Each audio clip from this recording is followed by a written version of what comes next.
Yan, so good morning mga farmers. Welcome back to my channel, Search at the Farmer, ang gurong magsasaka ng Sibungas, Cebu, Philippines.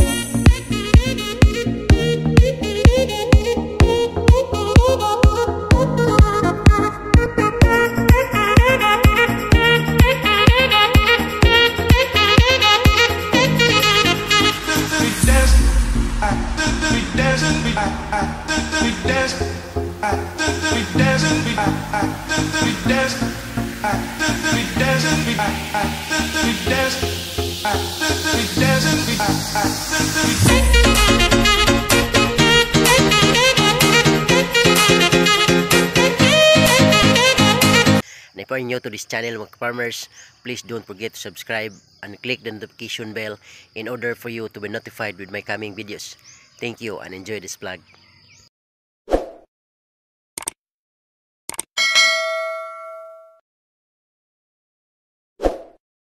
Okay, so for today's vlog mga farmers, ang pag-usapan po natin ay ang seed preparation part 3 ng ating paghahanda para po sa pagtatanim ng ating ampalaya. So sa vlog na to mga farmers, ipapakita ko po sa inyo yung resulta ng ating seed preparation to, wherein kung maalala ninyo ay nilalagay po natin yung mga seed sa lumang damit at the same time ibinaon po natin sa lupa. Okay, kung napanood nyo po yun, kung hindi naman pwede nyong balikan. Okay, so yan po ang ating pag-usapan sa araw na ito, kaya samahan niyo po ako mga farmers. Ngunit bago po natin simulan, shoutout muna sa lahat ng ating mga tagapagsubaybay all throughout Luzon, Visayas and Mindanao. Most especially po sa aking mga mentors sa Ampalaya Farming, shoutout. Lagi ko pong sinashoutout ito dahil hindi ko po makakalimutan yung tulong at mga ideas na ibinibigay nila sa akin. Shoutout Agaw Pino Uyanggurin Kaminade, shoutout Gaw. Shoutout Agaw Jupil the Farmer, anak ni Matoy. So shoutout Gaw. At the same time, shout out sa ating kaibigan mula dyan sa Kagay, Sibungas, Cebu. Shout out Boss Ayan Vlogs. At the same time, of course, no, shout out sa ating kaibigan, supporter mula dyan sa Persian Gulf, Qatar. Shout out Idol Aquarus. At the same time, lakas ng Negros TV.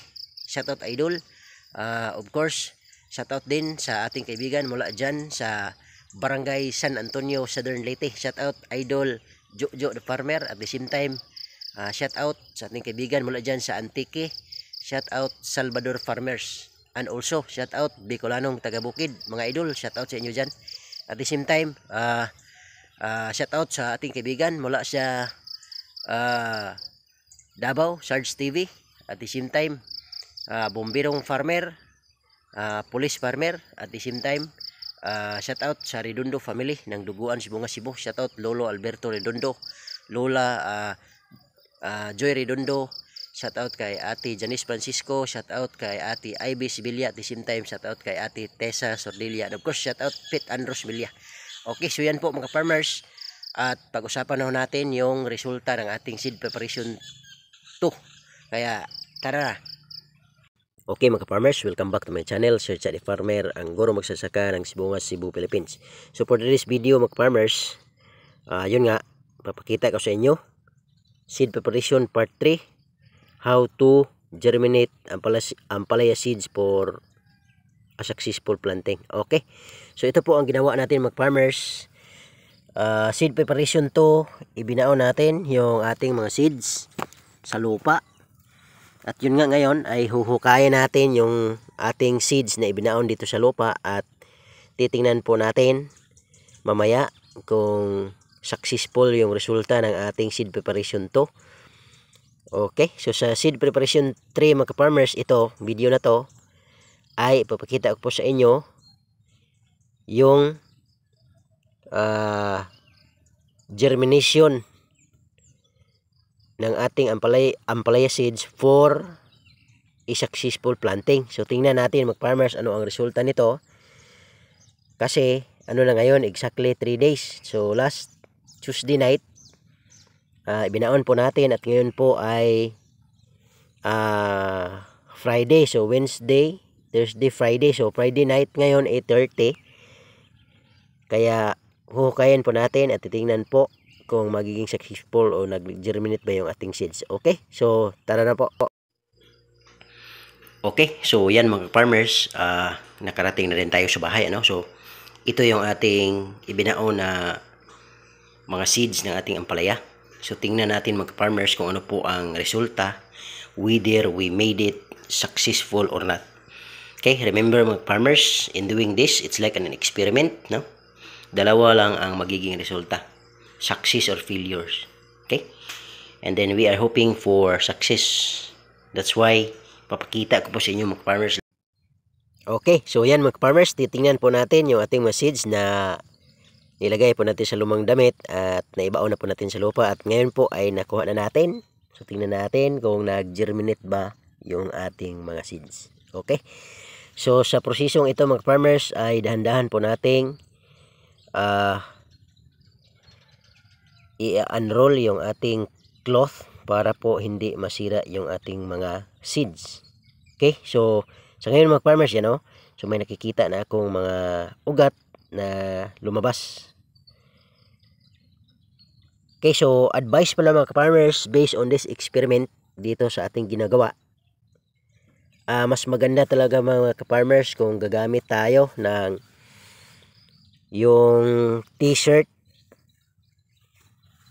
na used clothes, no? Because in this experience mga farmers, supposedly ang lalagyan ko dito is t-shirt talaga, pero yung available na kasi hindi po ako nag-ano ng mga t-shirt, binibigay ko po sa Christmas kaya ang nangyari, ito na lang ang natira, yung towel. So dito ang nangyari sa towel is medyo kunting hirap dahil lumalabas po yung mga ugat sa towel, kaya unti-unti po nating hinihimay yung pag-unroll natin para hindi po napuputol yung mga ugat.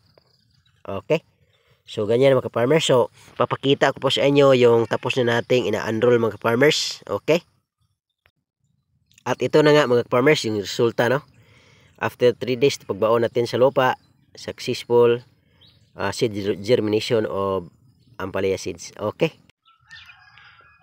Okay mga farmers, so titingnan po natin yung resulta ng ating seed preparation 2.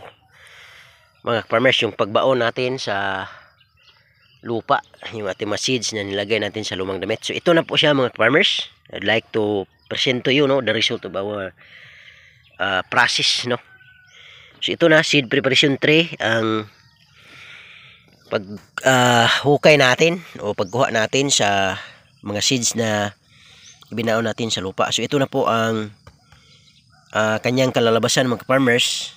So this is one purpose, no, sa seed preparation 2, kung saan ay pre-germination po ang purpose natin. So mas mapadali natin yung mag-pre-germinate yung ating mga seeds. So ganito po ang kanyang purma mga farmers. Ganyan kung nakikita ninyo, lumalabas na yung mga ugat, kasi yan po ang primary reason bakit natin ginawa yung seed preparation 2, and that's to let the roots of our seeds come out. At yun nga, ito na, lumabas na mga farmers. Tingnan natin, we'll get one and see. So ganito mga farmers, ito ang pinaka-purpose natin kung bakit natin ginawa yung seed preparation 2, kung saan lagay natin sa lumang damit at ibinaon po natin sa lupa for 3 days. Yan. Okay. Ganyan mga ka-farmers. Ito, pag itinanim to mga ka-farmers, sure ball mga ka-farmers na ito ay mabubuhay. Kasi, nandyan na yung ito. Nandyan na yung ugat mga farmers, na ilabas na natin yung ugat. Ito po ang pinaka-importante. Dito po nagdi-differ yung pagtatanim ng direct seeding na hindi mo pa pre-germinate. Okay? Kasi kung hindi mo pa pre-germinate mga ka-farmers, hindi mo muna pinalabas yung mga ugat tapos itinanim mo, there are chances na yung itinanim mo ay hindi magsasucceed. Samantala kung ganito mga farmers, na pre-germinate na natin, na ilabas na natin yung ugat o yung roots niya, masasabi natin talagang mag-succeed kasi may ugat na yung chances na mabuhay siya ay malaki. Kaya ganyan po yung ating purpose. Kaya po mga farmers, talagang ipinapakita ko sa inyo yung ating mga proseso para makatulong naman tayo sa kapwa natin farmers o sa mga may gustong mag farming, no, especially nito sa ampalaya, no. So ito mga idea na to mga farmers, talagang nakuha ko lang din po kasi naituro po ng ating mga mentors. Okay, so pwede nyo po silang suggest ko, pwede nyo po silang bisitahin sa kanilang YouTube channel kasi may mga channel po yung mga mentors ko mga farmers dito sa Cebu, South Cebu po kami mga farmers, kami tatlo. So pwede nyo i-search Jupil the Farmer, anak ni Matoy. Tapos si Pinos Vlog. So lalabas po yun sila mga farmers. Nandun po ang intensibon talagang yung kumbaga lahat ng tanong mo ay masasagot. Okay. So yan po mga farmers.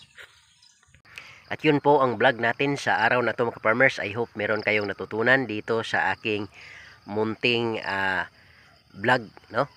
And I hope magagamit nyo ito sa inyong pagpa-farming, parang guide para naman ay magiging successful yung ating pagtatanim. Okay, so once again, this is Sir Chad the Farmer, ang gurong magsasaka ng Sibungas, Cebu, Philippines. Maraming salamat and happy farming. Bye bye.